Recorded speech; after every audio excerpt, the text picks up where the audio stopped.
Game 2 of the top 8 in Crawley. This time he leads with Milotic and Talonflame, which is very nice for me because I lead Thunderous Suicune. So I get potentially a wild charge onto this Milotic and a Scald onto this Talonflame. But that's too obvious, isn't it? Milotic is either going to protect or switch. So, there we go. Milotic switches rather than protecting into Aegislash. I thought he would switch into Venusaur to take the wild charge. So I end up wild charging this Talonflame instead, as it sets up a Tailwind. And it's not got any weird Focus Sash or anything, so down goes the Talonflame in one shot. And I go for the Ice Beam, predicting the Venusaur switch, but the Aegislash comes in and takes the Ice Beam, taking almost no damage at all. So that still worked out for me right there. So there, and he also reveals the leftovers on Aegislash, because he didn't bring it last match, I didn't know what it was. And he brings back in Milotic, so now he is in Tailwind. And he knows that my Scrafty is an Assault Vest variant. And he also knows that I have a Heatran on my team. And I didn't reveal my 4th Pokemon in the last match. Even though I've got Suicune here now, which was the 4th Pokemon, he didn't see that. He could think that I've got Heatran in the back. And I've also got Scrafty, which I could easily switch to. So I think he is going to think that my Thundurus is going to switch out. So rather than Ice Beam, he will try and Scald it. So I didn't want to switch out into Venusaur, because that would have been safe if it had already Mega Evolved, but it hadn't, and in case he went for Ice Beam. And I also thought that Thundurus wouldn't be that important in this matchup, given what I've already seen, because I thought almost certainly Venusaur was in the back. So I didn't think Thundurus was that useful, so I leave it in, and he does go for the Scald, which is wonderful because it doesn't knock me out. He gets the substitute up with Aegislash, but I still get my wild charge off onto this Milotic, and as we've seen from the previous match, it straight up OHKOs it. So that's 2 Pokemon down in 2 turns, even though he's got Tailwind up and a substitute. The substitute, oh there we go, knocked out by Recoil, Thundurus. Do I go for Scald here? Yeah, I go for Scald, and I don't think it knocks out the substitute.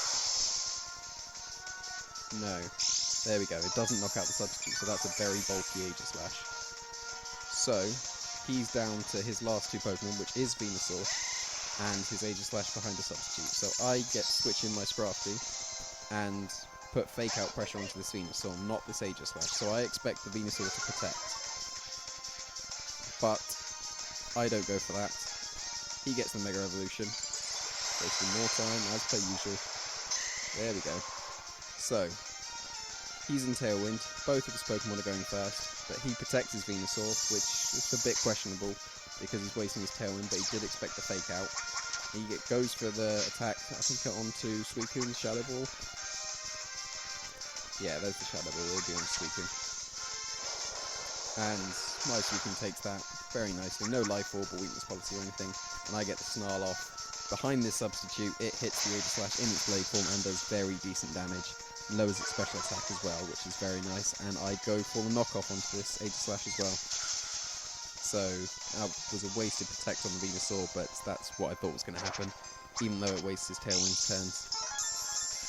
So, here, he's got one more turn of Tailwind, but he goes for the Sludge Bomb onto Scrafty, which, I don't know, I think he should have doubled up onto Suicune, because that could very easily just snarl him to death.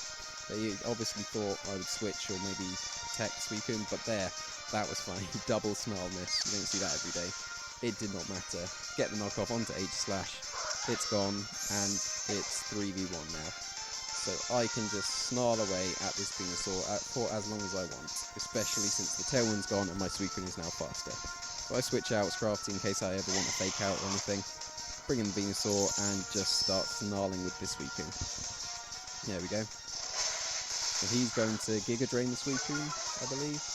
But with the special attack drops, it's not going to do anything. Look at that. It's just a 2-hit KO from there, but I also have the Citrus Berry, and I also get more Snarls off. So I can live much longer than I would normally. So here, I Mega Evolve my Venusaur just to waste time. Wasn't really much reason to, except for the, I guess, the special attack increase, but obviously to waste time. And get this another Snarl off, so the Venusaur is now at -2, it's not going to be doing any damage. My Venusaur goes first, as we saw from the last match, and gets a nice Sludge Bomb off. And he can't do anything to my Venusaur, so he's just going to try and knock out this Suicune. Get the Giga Drain off, and again, that's a 2-hit KO without another Snarl, but with the Snarl, it still won't KO. So I just get another Snarl off, putting the Venusaur at -3, playing very safe. I don't need to go for any Ice Beams or anything, I just want Suicune to survive as long as possible, reduce the special attack as much as possible, and there's the Sludge Bomb. It's put in almost another Sludge Bomb KO range, probably not a Snarling Sludge Bomb, especially with that Giga Drain recovery, so I just go for the Ice Beam and Sludge Bomb, because that, from that range, it would be a KO. So there's the Ice Beam, and there's the Sludge Bomb, and that is enough to knock Venusaur out. So, I take the quarterfinal 2-0, and move on to the semi-final, so that is very nice. So, moving on to the quarterfinal.